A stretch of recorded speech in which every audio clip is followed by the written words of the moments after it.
This is the story of a journey, an adventure. It's very much my story, but in the footsteps of others.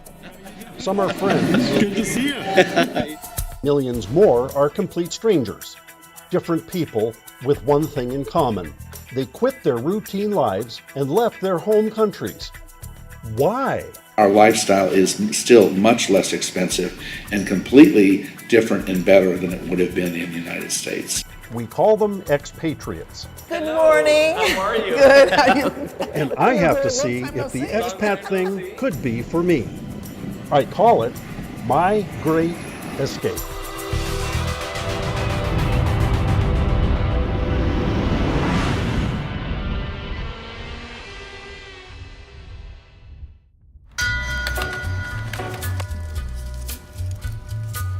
My name's Jim Hayden. I've worked my whole life as a journalist. I've been a cameraman, documentary director, writer, producer. I've had some great assignments and the good fortune to experience the recognition of my peers. But real life is more than just an assignment. The Great Recession still stings for a lot of us, and who can say if this current joyride will end with a resounding crash? Again. Maybe we were supposed to see all this coming. I just want to know, my plans for the future, retirement, whatever, are they going to work anymore? It turns out I'm not the only one concerned. The State Department says some 9 million U.S. citizens have now set off for other countries. That's double the number since the year 2000, and up 3 million in just the past 3 years. Yeah, 9 million Americans gone. And about a quarter of those have ended up south of the U.S. border, mostly in Mexico. So, come to find out, there are cities, towns, villages, all over the world, places I'd never even heard of, where there are tens of thousands of U.S. citizens living right now. And that's given birth to a whole new kind of business, helping expats get the lay of new lands. I discovered this page, I Go Yucatan, the brainchild of Alfonso Galindo. He lived most of his life in California. Now, Al's back in Mexico, showing would-be expats around.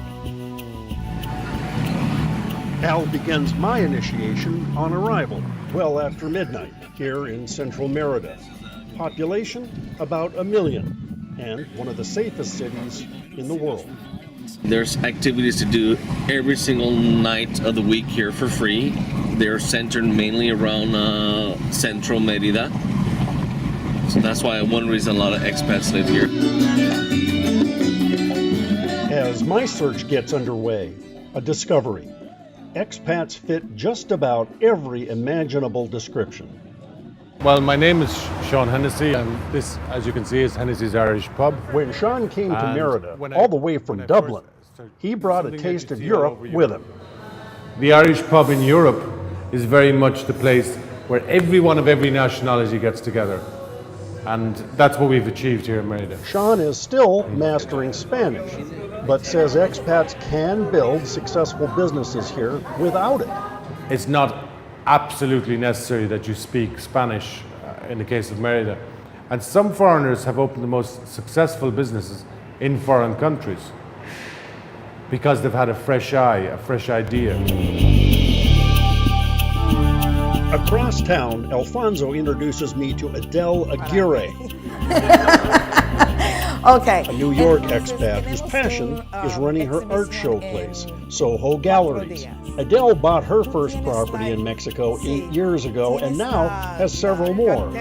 You could still find something for like 60 or 70, but it needs major work, but it can be done.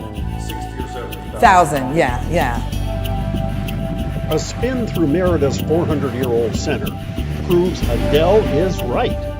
We fell in love with like the old Spanish colonial thing that everyone does in Merida. That seems to be like the draw for everyone. We bought ours. It wasn't so. Brent like, Marsh old is from and New Spanish Zealand. colonial. His partner, Stan Kong, from Boston.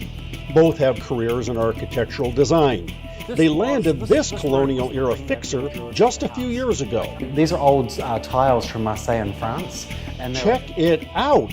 2,000 square feet of open floor plan, 2 bedrooms, 3 baths, a swimming pool, and this tranquil courtyard right in the middle of the city.